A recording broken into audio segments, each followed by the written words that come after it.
एक मिनट, आप अंदर आ गए इसलिए जिंदाबाद बोल रहे हो। ये प्रेस चल रही है, अभी जिंदाबाद किसी का नारा मत लगाना, बस बैठ रहिए, ठीक है?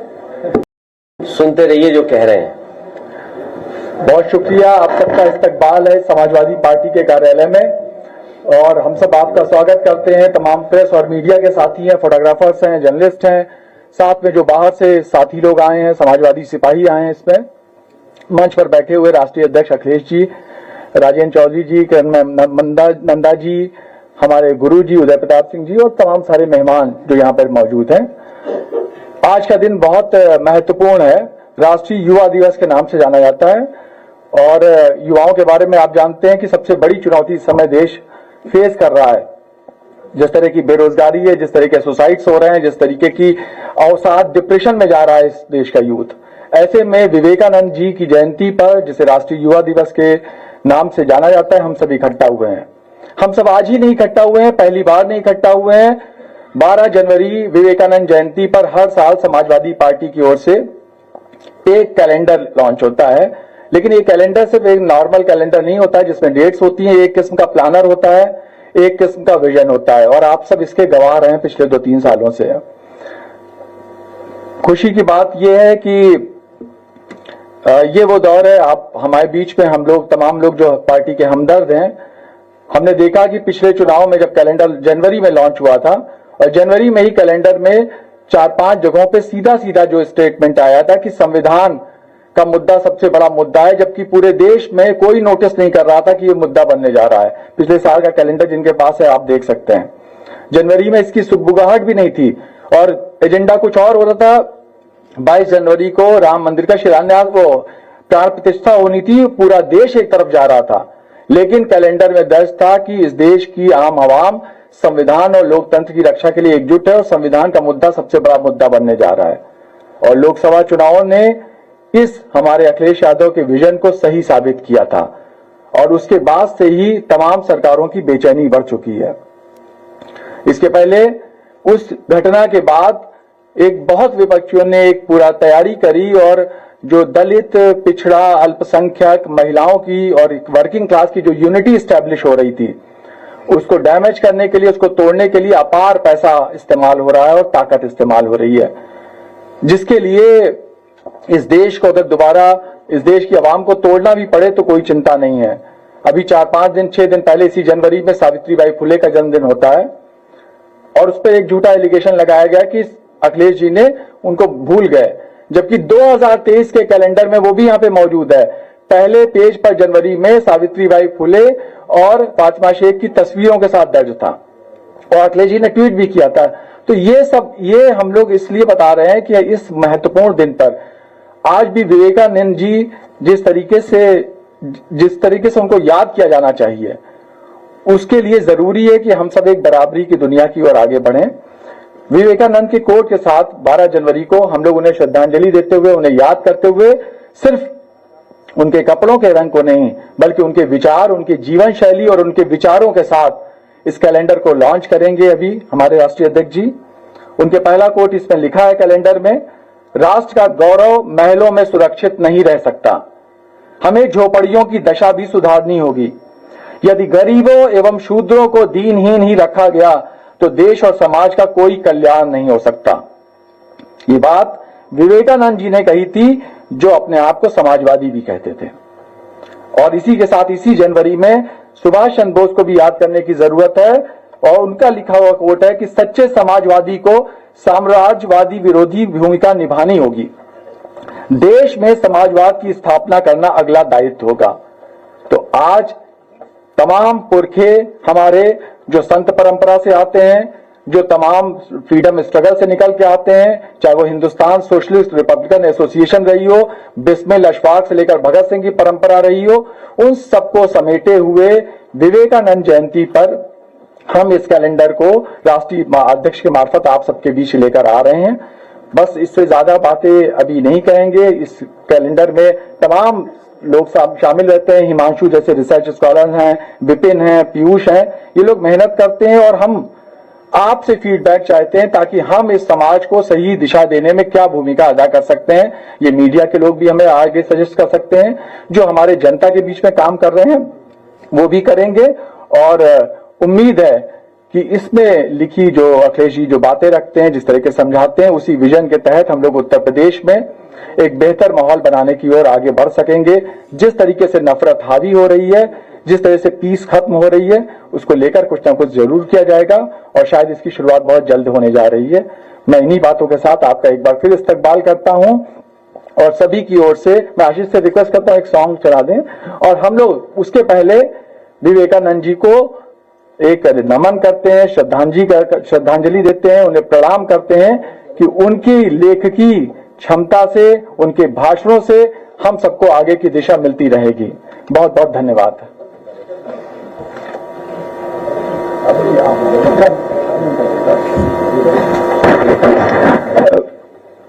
हम लोग कैलेंडर लॉन्च करते हैं, फिर गुरुजी अपनी बात रखेंगे।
ये कैलेंडर बहुत सारी जो हमें सलाह होती है, परामर्श होता है, आशीर्वाद होता है, कोई बात नहीं। उदय प्रताप सिंह जी जो हमारे बीच में हैं, उनकी प्रेरणा रहती है, मैं चाहता हूं वो इस पर अपनी बात रखें। सबसे पहले तो मैं आज विवेकानंद जी का जन्मदिन है और यूथ डे के नाम से पूरे दुनिया में मनाया जाता है और उसकी सबको बधाई देता हूं। और दूसरी बधाई मैं दीपक कबीर जी को और उनकी पूरी टीम को देता हूं जो हर साल नेताजी के नाम पर ये कैलेंडर प्रकाशित करते हैं। ये कैलेंडर अपने आप में एक बड़ा एक नया विचार है। इसमें क्या करते हैं कि जो भी महीने में जो महापुरुष हुए हैं, जो समाजवादी थे या जो आम आदमी की सोचते थे, उनकी बारे में उस बताया जाता है। मैं समझता हूं कि विवेकानंद जी, एक जगह रोबारोला ने जो विवेकानंद जी पर किताब लिखी है, उसमें उन्होंने कहा है कि he was the great teacher of India. Teacher तो वो कभी रहे नहीं, लेकिन टीचर से हूं मतलब था कि उन्होंने जो उपदेश दिए, जो देश के लिए संदेश भेजे, अगर उन पर चला जाता तो ये देश बहुत तरक्की कर जाता। बहुत पहले उन्होंने अपने आप को वो समाजवादी कहते थे। समाजवादी का अर्थ उस वक्त तो समाजवादी की विचारधारा, समाजवादी पार्टी तो 1948 में नाम से आए, लेकिन भगत सिंह भी अपने को समाजवादी कहते थे। नेताजी सुभाष चंद्र बोस अपने को समाजवादी कहते थे। विवेकानंद जी अपने समाजवाद का अर्थ क्या है कि जो समाज में जो प्रगति होती है, जो सत्ता है, जो संपत्ति है, जो सम्मान है, उसका बंटवारा बराबर जहां तक हो सके हो, यही कहता है। ये विवेकानंद जी ने कहा। अब विवेकानंद जी ने तब कहा था कि जो पिछड़ी जातियां हैं, जो छोटी जातियां हैं, जो वंचित लोग हैं, इनको इनके अधिकार वापस कर दो, वरना ये अपने जबरदस्ती छीनेंगे, तब बड़े लोगों को तकलीफ होगी। अब जब हमने, अखिलेश जी के विजन ये है कि हमने जो पीडीए बनाया उसमें हम सब जितने भी सवर्ण लोग हैं उनका सम्मान करते हैं। आदर ऐसी चीज नहीं है कि उनको दे दिया तो अब बाकी के लिए नहीं बचा, लेकिन जो जिनको सम्मान नहीं मिला है उनको भी सम्मान मिलना चाहिए। इसमें उनका बड़े लोगों का कोई असम्मान नहीं है। और मैं तो हमेशा कहा करता हूं कि संविधान सभा में कितने लोग पिछड़े थे, कितने लोग दलित थे। अम्बेडकर जी को छोड़ दें, एक दो और को छोड़ दें, तो सारे वो लोग थे जो सवर्ण थे, लेकिन वो जागे हुए लोग थे, वो देशभक्त थे, वो जानकार थे, वो ज्ञानवान थे। उन्हें मालूम था कि देश में जब तक मुख्य धारा से इन सबको नहीं जोड़ा जाएगा तब तक ये देश बड़ा देश नहीं बन सकता है। हमारे ऊपर इतने हमले हुए, हम कभी नहीं जीते। क्यों नहीं जीते? क्योंकि सबको अधिकार बराबर नहीं थे। ये बातें विवेकानंद जी ने भी कही है। विवेकानंद जी ने एक स्पीच दी थी, शिकागो में दी थी, वो तो अलग थी ही। उसमें तो उन्होंने कहा था पहले ही कि हिंदू धर्म से ज्यादा उदार धर्म कोई है जिसमें सबको समाहित करने का, सबको साथ लेके चलने का। जो उन्होंने पहला ये कहा, my brothers and sisters of America, तो इतनी तालियां बजी। क्यों बजी? क्योंकि उसमें वो मैसेज था वसुधैव कुटुंबकम वाला। तो मैं ज्यादा नहीं बोलूंगा, मैं सिर्फ इतना चाहता हूं कि यूथ डे के रूप में आज हमारे देश का जो यूथ है वो सबसे ज्यादा निराशा में है, सबसे ज्यादा बेरोजगार है, सबसे ज्यादा संघर्षरत है। ऐसे में विवेकानंद जी ने ये कहा था कि कोशिशें बराबर जारी रहनी चाहिए, नाकामियों के बावजूद। कामयाबी का इससे बड़ा और कोई मंत्र नहीं है। वही मंत्र मैं दोहरा के आप सब लोगों से कहता हूं कि अपनी कोशिशें जारी रखिए, और ये कामयाबी का सबसे बड़ा मंत्र है। चाहे नाकामी कितनी मिले, लेकिन कोशिशें जारी रहनी चाहिए। इन्हीं शब्दों के साथ मैं विवेकानंद जी को श्रद्धांजलि देता हूं। आप सब लोगों का बहुत बहुत आभार प्रकट करता हूं, और एक बार फिर दीपक कबीर जी को और उनकी टीम को बधाई देता हूं। और हमारे अध्यक्ष जी को मैं इनके विजन की तारीफ करता हूं कि जो बात विवेकानंद जी ने तब कहा था वो आज उन्होंने अपने पीडीए के माध्यम से पूरे देश को संदेश देने की कष्ट किया। बहुत धन्यवाद।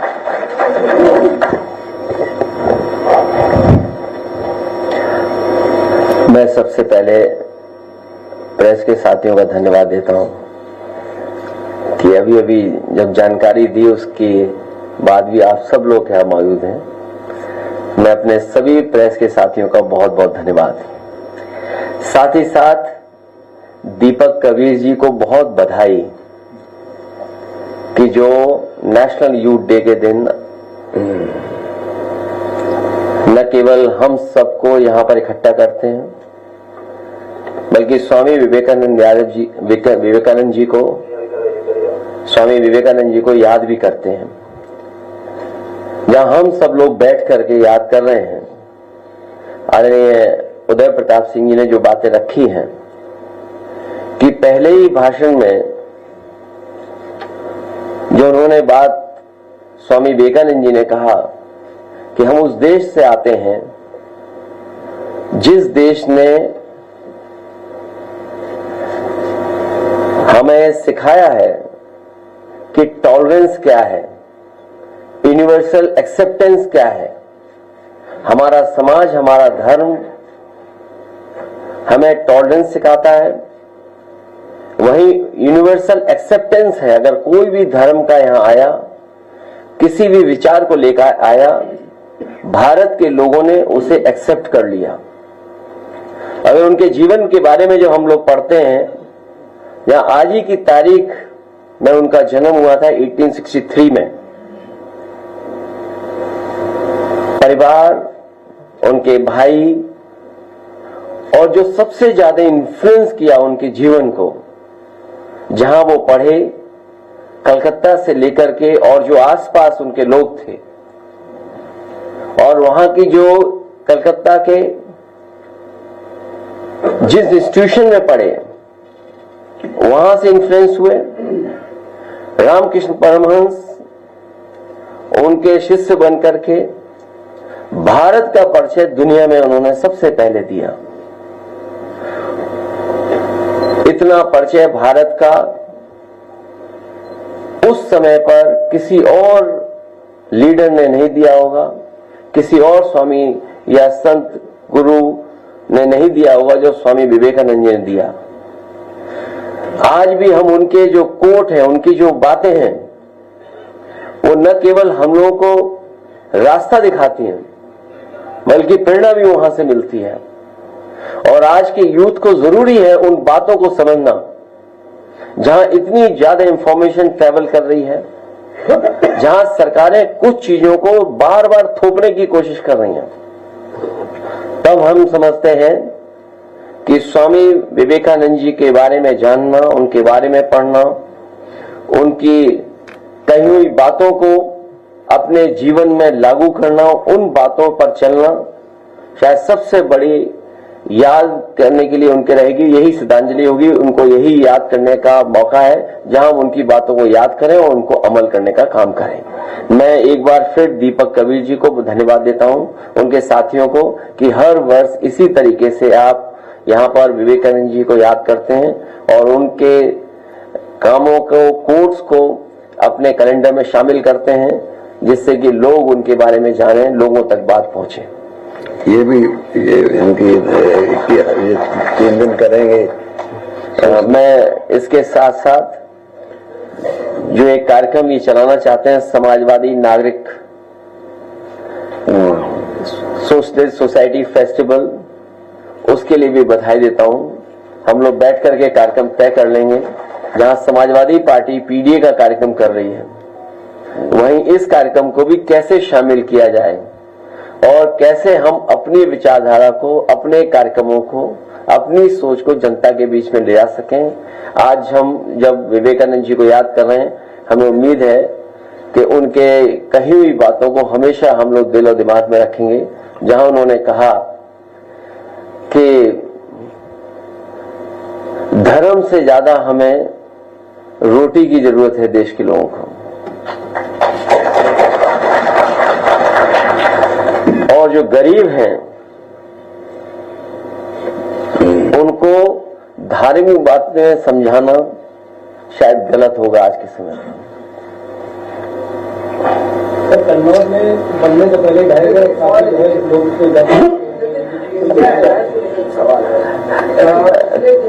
आपके सहयोगी दल है उनके जिस तरह से बयान आ रहे हैं, जिसमें मालूम साहब है, संजय राव साहब है, इन लोगों के जो बयान आ रहे हैं, क्या ये लग रहा है कि बैलेंस टूटा है? मैं कन्नौज में जो घटना हुई है, हम और आप लोग रेलवे स्टेशंस को अगर देखें तो जो अंग्रेजों के जमाने के बने हैं वो आज भी वैसे ही के वैसे मजबूत दिखाई दे रहे हैं। आज भी उनमें कुछ बिगड़ा नहीं है।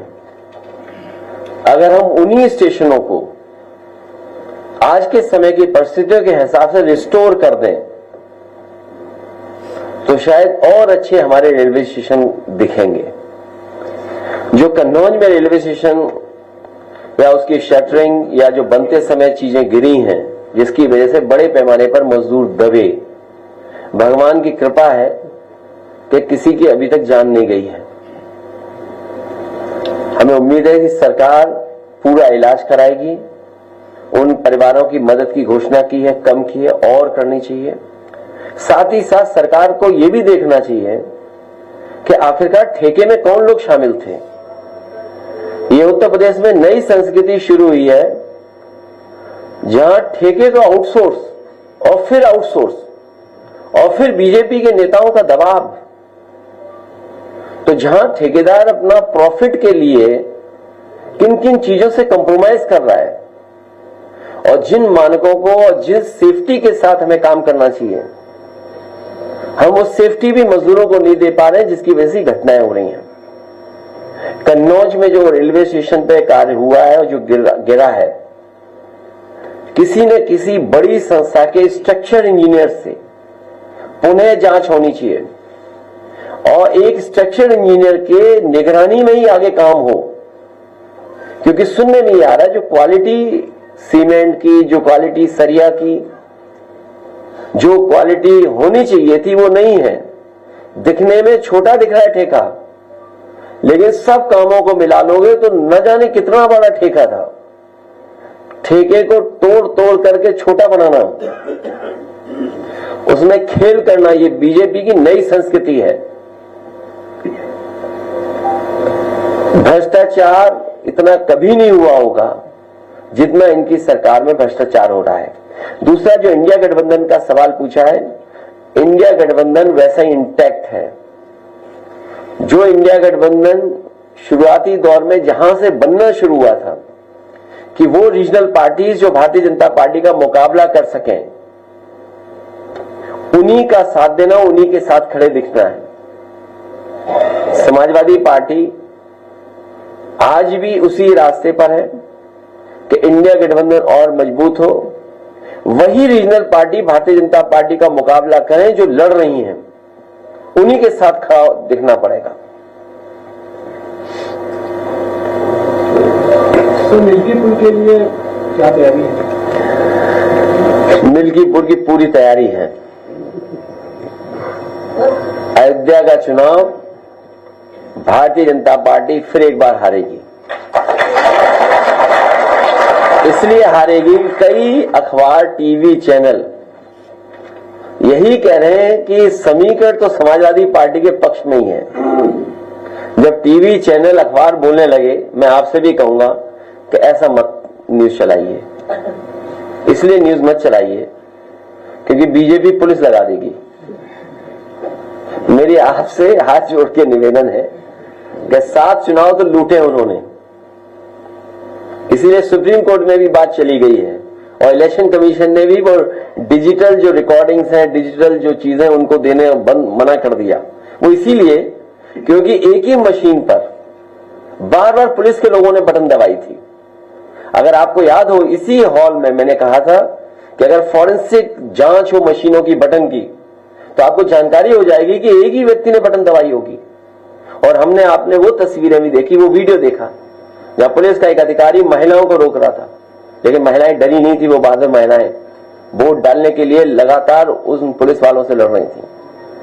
आप बोले ना बोले, हालांकि बहुत सी जगह आप लोग नहीं बोलते हैं, कोई बात नहीं, लेकिन आप भी सच्चाई जानते हैं कि कितना दबाव था अधिकारियों पर। जो अधिकारी बेईमानी कर रहे थे, वो अधिकारी कह रहे थे हम क्या करें, मजबूरी है। तो मिल्कीपुर का चुनाव जनता समाजवादियों को जिताने जा रही है। बस आपसे निवेदन है कि आप हमारी बड़ाई मत करना।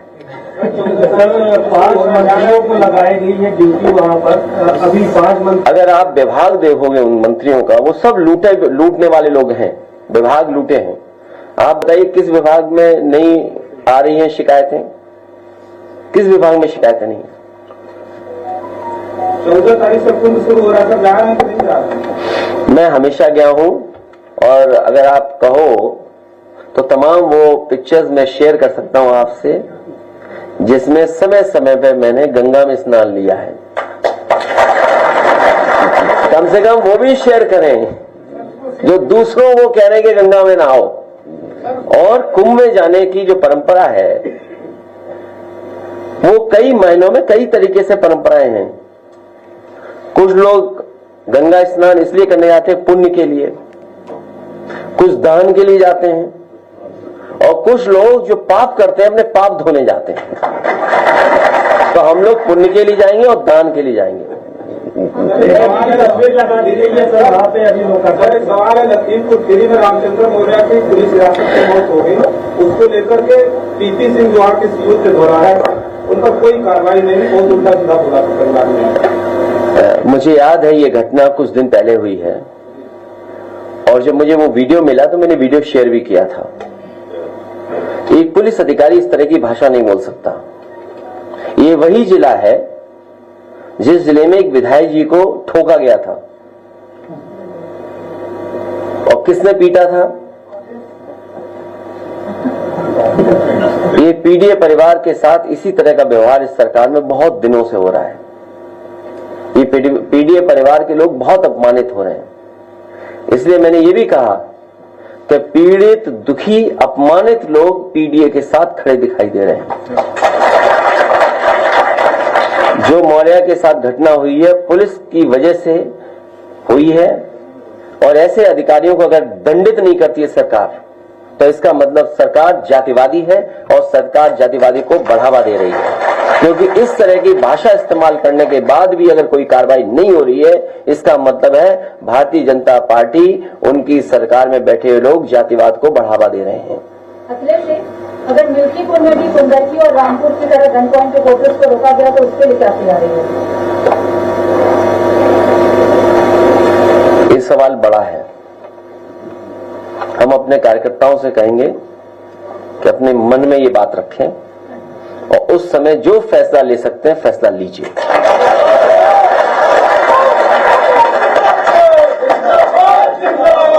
तो सर, क्या मुट्ठी बांधने वाला जो आपकी घोषणा थी, इसका सही समय आ गया? क्यों विवेकानंद जी जयंती के दिन भी आज आप इधर उधर जा घूम रहे हो? स्वामी विवेकानंद जी के बारे में आप भी पढ़े, हम भी पढ़े, आप भी उनकी अच्छी बातों को माने, हम लोग भी उनकी अच्छी बातों को माने। और जो धर्म का रास्ता उन्होंने दिखाया, जो समय समय पर दुनिया में उन्होंने जिस बात को रखा, पहली बार भारत का और हमारे हेरिटेज का, हमारी रिचुअल्स का, हमारी परंपराओं का, हमारे धर्म का जो प्रचार उन्होंने किया, शायद वैसा कोई नहीं कर पाया। वेस्टर्न वर्ल्ड में हमारी आपका परिचय देने वाले स्वामी विवेकानंद जी को आज हम लोग याद करते हैं, जो उन्होंने धर्म का रास्ता बताया कि जो हमारा भारत ये है कि सबको एक्सेप्ट करता है और टॉलरेंस है उनके अंदर, हमारे लोगों के अंदर।